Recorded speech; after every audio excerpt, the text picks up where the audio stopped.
Good morning po. May sound na po ba sa inyo? Meron na po. Paki-message po kung meron po sound na, paki-comment.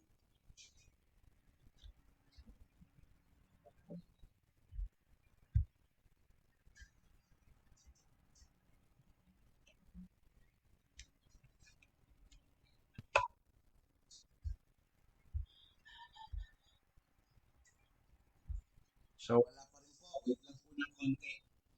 I-check lang po natin. Hello, good morning po. Paki-check lang po kung may sound.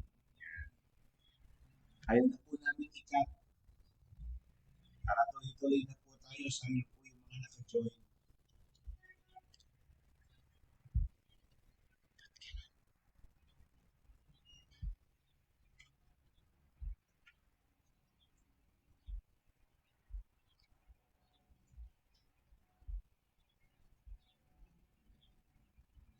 Hello, sound check. Okay na po. Hello, good morning.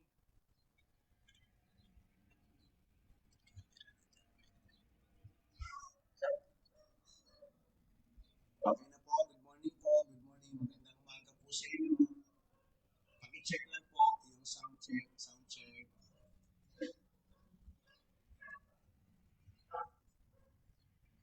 Hello po. Good morning.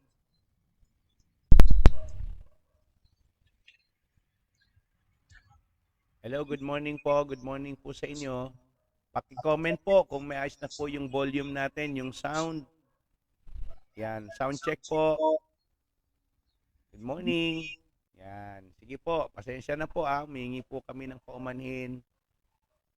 Okay, so again, ulitin ko lang po. Simula tayo ulit. Magandang umaga po sa bawat isa and tayo po ay dadako na sa atin pong pag-aaral ng salita po ng Diyos. Well, ang atin pong passage ay nasa Colossians chapter 1 and verse number 4. Ang title po ng ating pag-aaralan ay The Ideal Church.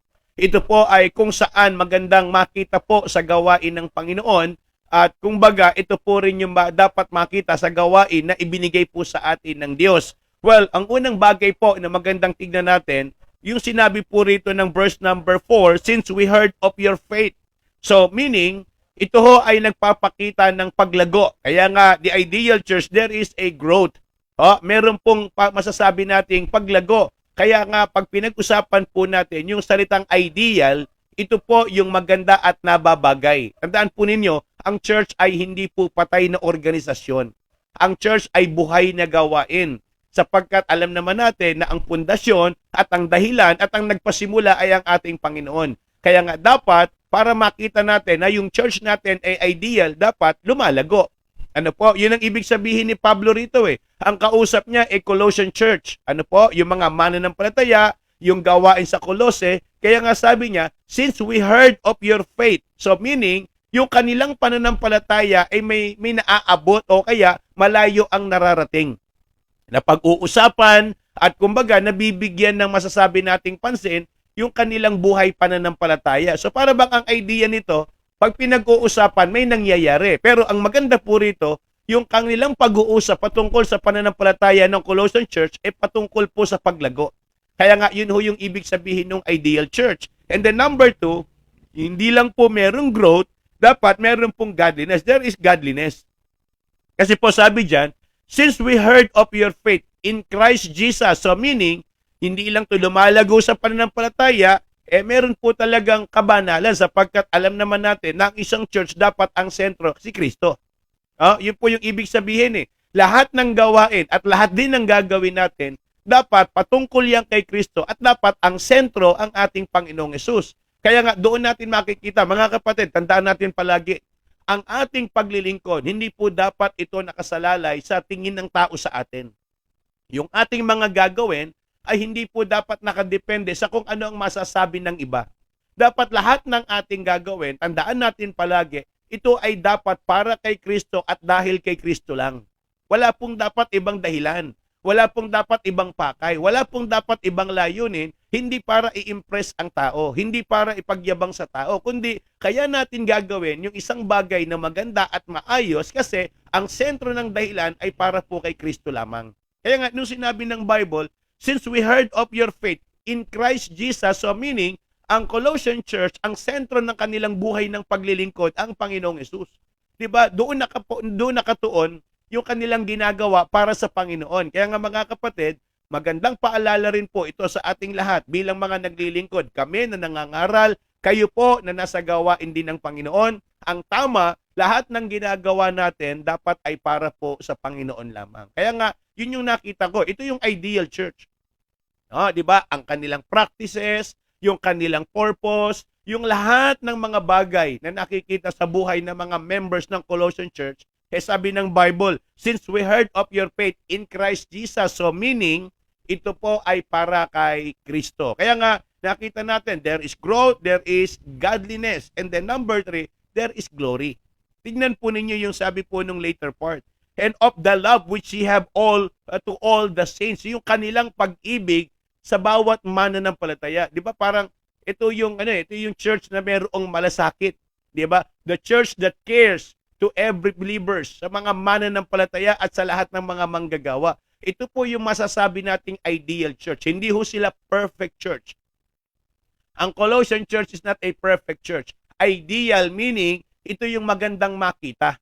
Ito ho yung dapat meron ang isang gawain ng Panginoon. Hindi ko sinasabing perfecto na ang Kolose. Ang sinasabi ko lang po, 'di ba, nakita natin sa kanila nung sinabi ni Pablo, since we heard of your faith in Jesus Christ or in Christ Jesus and of the love which ye have to all the saints. So meaning, ito yung klase ng mga members, ito yung klase ng mga mananampalataya sa Colossian Church kung papaanong lumalago yung pananampalataya, maganda yung relasyon sa bawat isa, at ganoon din po, may pag-ibig, hindi lang sa gawain ng Panginoon, kundi sa mga kapwa nila mananampalataya rin. Kaya nga, doon ko po nakita yung glory. Kasi kahit anong ganda ng building, kahit anong dami ng miyembro, kahit anong laki ng masasabi nating lawak ng ministry na nagagawa ng isang gawain, kung wala naman doon yung glory ng Panginoon, wala kang makitang shine, wala kang makitang, yung pag-glow. Kaya nga mga kapatid, dito ko nakita na talagang pag sinabi nating ideal church, makikita mo buhay na buhay yung gawain. Makikita mo ang sigla ng mga mananampalataya. Makikita mo, alam mo yun, yung para bang pag nagpunta ka sa gawain, nararamdaman mo na talagang nasa gawain ka at pakiramdam mo talagang ikaw ay napagpapala. Kaya nga, sana po mga kapatid, ang i-goal nating lahat, yung atin pong ginagawa sa Panginoon, yung ating ministry, yung church na ibinigay sa atin ng Panginoon, talagang maipakita natin na ito po ay maging mainam at maayos sa harapan ng Panginoon. Tandaan po ninyo, tayo ang katawan ni Kristo dito po sa lupa, tayo yung representative, tayo yung kinatawan. So sana makita sa buhay natin kung papaanong yung gawaing ipinagkatiwala sa atin, talagang nakikita po natin na napag-iinam ng bawat isa. Kaya nga, encouragement ko po sa bawat isa sa atin, talagang pagtulong-tulungan po natin na palaguin, paggandahin, at masabi nating magkaroon ng glory yung ministry na binigay sa atin po ng Panginoon. Sapagkat sabi po ng Hebrews chapter 6 verse number 10, madalas po natin itong sinasabi. Pero kadalasan, hindi ho natin tinatapos yung laman ng talata. Pero ngayon, pakinggan po natin. Sabi rito, for God is not unrighteous to forget your work and labor of love. Kadalasan, hanggang dyan lang po tayo. Pero ang totoo, ito ho yung kabuuan yan, which ye have shewed toward His name, para sa Panginoon. And ang karugtong, in that ye have ministered to the saints. And do minister. So, ibig sabihin, para mas lalo na talagang may kabuluhan yung atin pong ginagawa, wag lang natin itong gawin para sa Panginoon. Gawin din daw natin ito para sa mga mananampalataya na pwede po nating mapakitaan ng masasabi po nating malasakit, pag-ibig, at para po sa ikagaganda ng gawain ng Panginoon. Kasi may mga Kristiyano, basta ako sa Panginoon lang ako. Basta ako kay Kristo lang ako, 'di ba? Kaya lang ang kinatawan ni Kristo sa lupa, yung gawain. 'Di ba? Kung talagang mahal mo si Kristo, dapat mahal mo yung church. Kung mahal mo ang Panginoon, dapat mahal mo yung gawain niya na ipinagkatiwala po sa atin. Kaya nga sana tayo po, bawat isa sa atin ay napagpala ng mensahe po ng Panginoon. Samantala, gusto po nating pasalamatan yung mga kapatiran po natin. Nakasama po natin ngayong umaga. Again, hingi ho kami ng paumanhin sa pagkaantala. Di ho namin sinasadya. May mga bagay lang po na talagang, di ba, nangyayari na hindi ho natin maiwasan. Pero gusto ho nating pasalamatan yung mga kasama ko po rito, yung Team Las Piñas, salamat po sa patuloy na pagsuporta nila sa gawain po ng Panginoon at maging sa mga worker natin na nandyan po sa church. Kila Brother Bedic, Brother Rodel, Brother Christian, kay Crisanta, nagpapasalamat din tayo, kasama natin siya this morning, and maging kay Ninang Ana and Deacon Ronald, kasama rin po natin sila from Fairview. Maraming salamat po sa inyo, pagpalain kayo ng Panginoon, and maging kay Tricia dyan sa lugar ng Letre, maraming salamat din, at maging kay Ate Beron Contreras from Bulacan, maraming salamat din po sa inyo. Thank you rin kay Candy Padre, pagpalain kayo ng Panginoon, at sana kayo ay napagpapala rin ng salita ng Diyos. Thank you rin po kay Ninang Kiten, nakasama rin po natin ngayong umaga sa atin pong Bread Talk. Thank you rin kay Maris, diyan naman sa lugar ng Bagong Baryo. Maraming salamat Maris, at ganoon din kay Sister Glidel, at ingat ka sa pagtatrabaho at naway bigyan ka ng kalakasan ng Panginoon. Ganoon din Sister Roweng, gabayan kayo ng Diyos palagi. Thank you sa pag-join ninyo sa kabila ng nasa work kayo. Thank you rin kay Lorena Lacuna, diyan po sa Bagong Baryo. Pagpalain kayo at sana ang buo ninyong pamilya ay biyayaan ng Diyos. Ganoon din po kay Ninang Shu, diyan po sa lugar ng Cavite. Maraming salamat. God bless po ng Shu. At maging kay Marvin Aranwes, diyan din sa Bagong Baryo. Maraming salamat. Thank you for joining, and maging kay Kimberly Abordo ng Letre. Thank you rin sa pag-join this morning. And kay Rogen Matan, nakakatuwa itong mga young people na ito, kasama natin kahapon. Ano po? So God bless sa inyo, and maging kay Kuya Joe at Ate Rose Trinidad. Pagpalain po kayo ng Panginoon dyan sa Bagong Baryo, at maging kay Nanay Cristina Gueta ng East Bagong Baryo. Maraming salamat po, Nay. Good morning sa inyo po dyan. And maging kay Brother Ariel Ilalim Jr. ng Vietnam.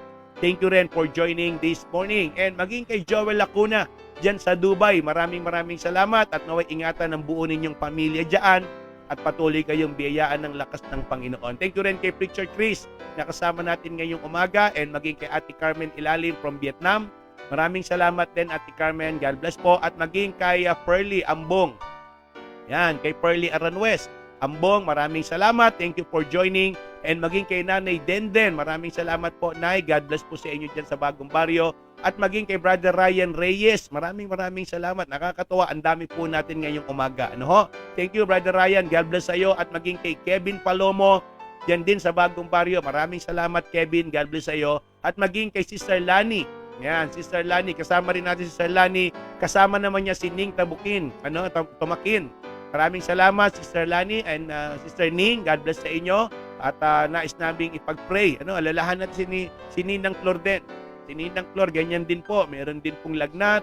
Si Ning, meron din pong trangkaso. Panalangin po natin sila na naway sila po'y palakasin ng Panginoon. Thank you rin kay Preacher Ray, dyan sa lugar ng Samar. Maraming salamat Preacher Ray. And thank you rin po kay Ate Shoni Gabiga from Malabon. Pagpalain po kayo ng Panginoon. And maging kay Ate Emeline Solasco Siason ng Valenzuela. Maraming salamat po sa inyo. Pagpalain po kayo ng Diyos. Sa lahat po ng mga ka-Bread Talk natin na nakasama po natin this morning, maraming salamat po sa inyo. Nawa kayo po ay nabusog ng salita ng Diyos. At sa mga manonood at makikinig pa lang ng mensaheng ito, naway tunay po na tayo ay mapagpala sa gawain ng Panginoon. Ingat po tayo palagi. And good morning to everyone.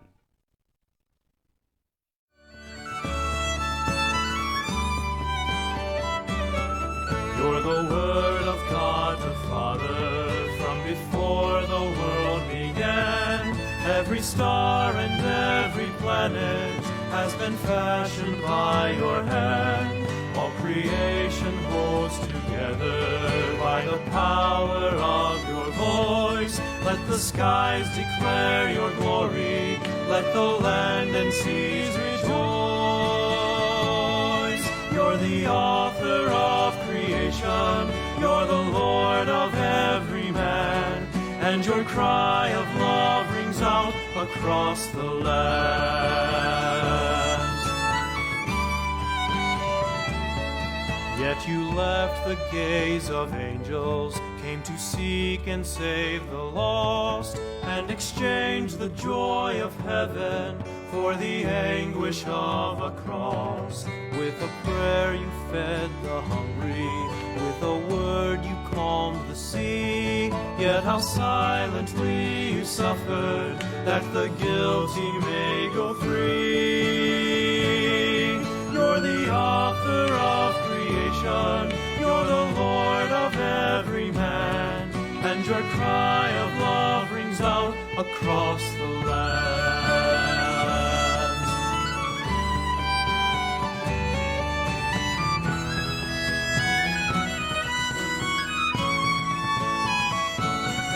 With a shout you rose victorious, wresting victory from the grave, and ascended into heaven, leading captives in your wake. Now you stand before the Father, interceding for your own. From each tribe and tongue and nation, you are leading sinners home. You're the author of creation, you're the Lord of every man, and your cry of love rings out across the lands. You're the author of creation,